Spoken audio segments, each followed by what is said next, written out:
Los tenemos.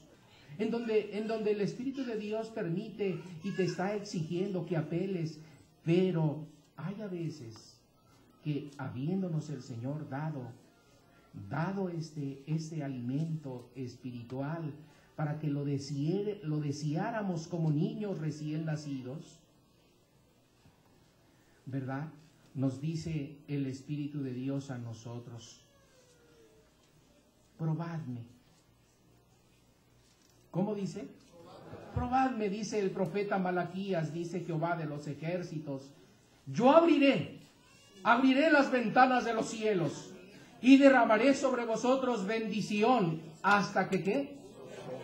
O sea, el Señor nos pide que le probemos. Parece que aquí la palabra probar lo estábamos relacionando con lo que es probar, de saborear.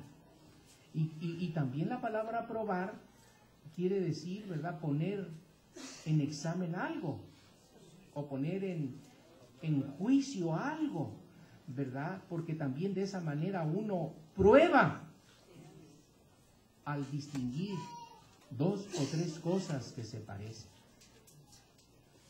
El Espíritu de Dios me dice que yo debo de probar los espíritus, si son de Dios o no lo son, porque el alma lo siente.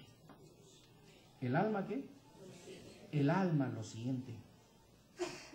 El Espíritu de Dios me dice, ¿verdad?, que yo al probar, así como se le dijo a aquel ángel grande y fuerte que tenía un pie en el cielo, o un pie en el mar y otro en la tierra, se le dijo, ¿verdad?, que comiese de ese libro que estaba en su mano, cómelo y te amargará el vientre, pero en tu boca será dulce.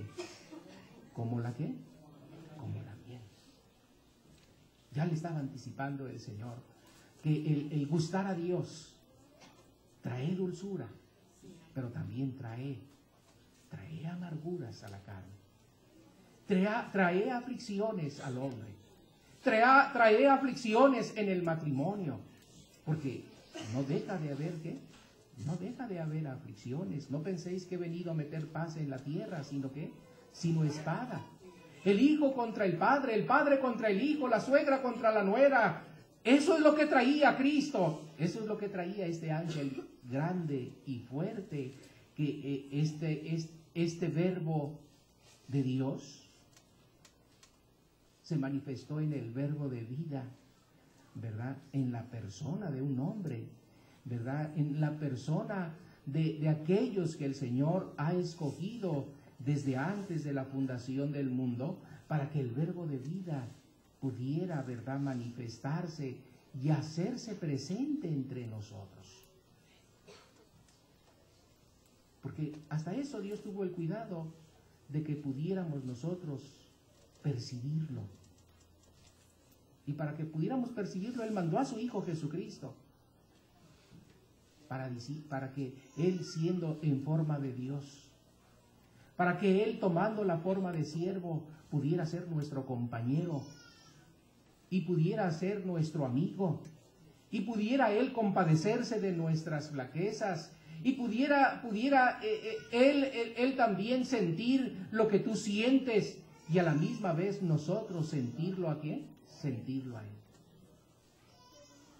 Los discípulos lo vieron respirar, los discípulos lo vieron caminar, lo vieron sudar, lo vieron tener hambre, lo vieron tener enojo, lo vieron momentos en que reía, los momentos en que lloraba.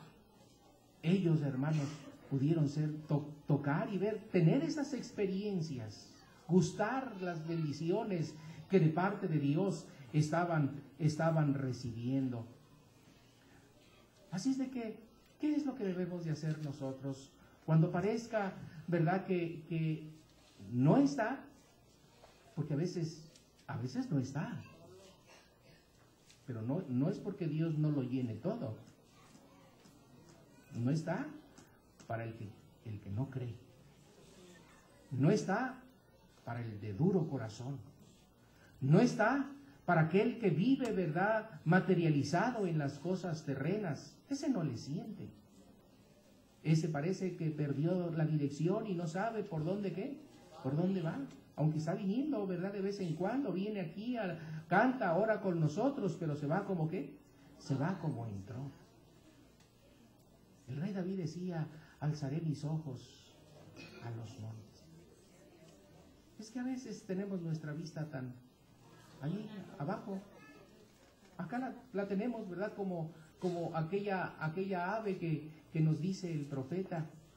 Esa ave, ¿verdad? Como la perdiz, que en lugar de mirar hacia arriba y de elevar sus alas al aire, allá está, picoteando y viendo a ver qué huevo extraño quiere calentar.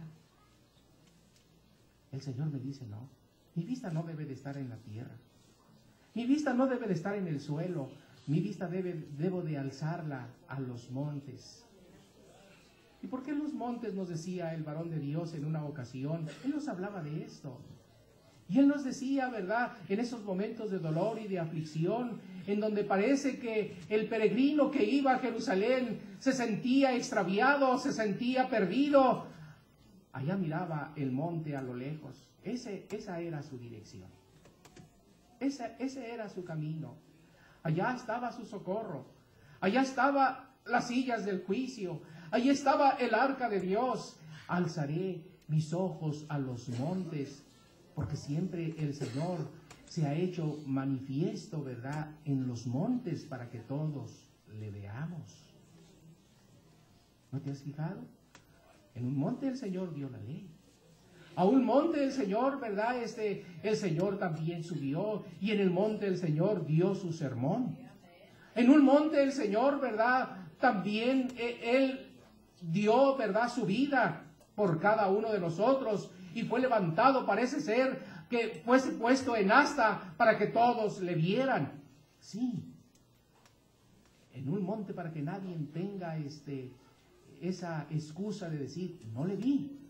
¿Cómo no le vas a ver? Allá está esa casita en la parte alta de aquella montaña. ¿Cómo no vas a verlo? Por más pequeña o por más difícil que sea, no pudiste haberte extraviado. Allí está, en ese monte alto alcanzamos a distinguir algo, ¿verdad? ¿Por qué no lo dice el Señor? Para que tú y yo no tengamos excusa. ¿Cómo no pudiste verme? ¿Cómo no pudiste distinguirme? ¿Cómo no pudiste percibirme? Hermano, pues yo no entiendo. ¿No entiendes? Bueno, no entiendes, pero sientes. No sientes, pero oyes. No oyes, pero palpas. ¿Hay excusa? Dice el apóstol San Pablo a los romanos, de aquellos hombres que son inexcusables. Porque habiendo conocido a Dios, el conocer no es de conocimiento, el conocer es de relación, ¿verdad? Porque habiendo conocido a Dios, no le glorificaron como a Dios. Es más, ni siquiera le dieron gracias. Antes, ¿qué hicieron? Antes ellos, ¿verdad? Quisieron ellos, a través de sus conocimientos, dándole preferencia, ¿verdad?, a ellos.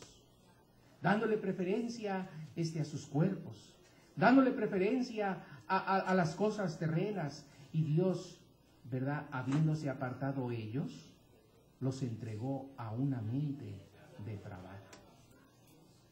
Estaban tan ciegos que ni siquiera ellos mismos se reconocían, a tal grado que ni siquiera llegaron ellos a identificar qué clase de sexo eran, si eran hombres o si eran mujeres, porque perdieron todo uso, ¿qué? Todo uso, ¿verdad? Ese uso natural que Dios ha establecido, ese límite de habitación, esos tiempos prefijados desde antes de todas las cosas, perdieron toda clase, ¿verdad?, de conocimiento, de sentido de las cosas. Pero, ¿tendrán excusa? No tienen excusa, porque a ellos, ¿qué hizo el Señor? Se manifestó. Yo creo, hermano, que en esto el Espíritu de Dios a hoy nos invita para que nosotros, hermanos, nos dice, para que nosotros, hermanos, pensemos, ¿por qué entonces gastamos nosotros el dinero en lo que no es pan. Cuando el Señor nos está poniendo, ¿verdad?, el pan en la mesa. Cuando el Señor, hermanos, está trayendo el alimento a nuestra casa. Cuando el Señor, hermanos, está dando, ¿verdad?, el vino para que nosotros nos alegremos, porque eso es lo que representa el vino, el gozo, y la leche, la buena palabra. ¿Cuántas veces el varón de Dios nos ha dicho y representado, hablando acerca de la posición espiritual, que estamos debajo de nuestra parra y debajo de nuestra higuera? Porque Dios ha puesto parra e higuera en nuestra vida.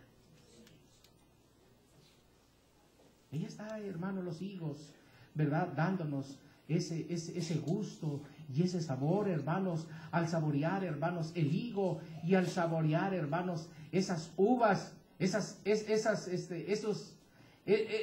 higuera. Nos dice el Espíritu de Dios hablándonos a nosotros que no hemos gustado el buen vino, que no hemos gustado la buena leche que el Señor a cada uno de nosotros nos da. Pero no, preferimos correr. Preferimos, hermanos, correr, ¿verdad?, al pan extraño, porque ya no había gusto en lo que nosotros comíamos. Y dice el salmista David, hermano, en ese Salmo 78, verso 18. Pues tentaron a Dios en su corazón, pidiendo comida a su gusto. ¿Qué estaban pidiendo? Pedían comida a su gusto. No me agrada. No me gusta. No siento satisfacción. Esta comida es liviana a nuestros cuerpos. Reclamaba el pueblo, ¿verdad?, cuando el Señor, ¿qué estaba haciendo? Pan de nobles les dio a comer. ¿Cómo era el pan que les daba? De gente rica. De gente rica. A ver, ¿verdad?, como vemos el caviar, hermanos, nosotros lo vemos el caviar y decimos, ¿qué es? Vemos pequeños granitos, ¿verdad?, tan insignificantes, que el hombre, ¿verdad?, solamente unta con sus dedos una pequeña partecita y lo lleva a su boca, pero solamente los ricos pueden comer. ¿Por qué? Porque es caro, es costoso. ¿Y qué son esos pequeños granitos, verdad, que se ven como bolitas negras tan pequeñas, tan insignificantes? Bueno, son tan nutritivas, ¿verdad?, que solamente en la mesa de los ricos está. Bueno, a semejanza de esto, el Espíritu de Dios les dice, yo les di un pan para que ese pan fuera nuestra relación con ustedes. Un pan que nos permite sentarnos a la mesa y convivir. Porque para eso se hizo la mesa. ¿Para qué se hizo? Para que te sientes con tus hijos, para que se siente el papá y se siente la mamá y sea un momento de relación con la familia. El pan une, ¿sí? El pan obliga, ¿verdad?, a levantarnos y acercarnos a la mesa.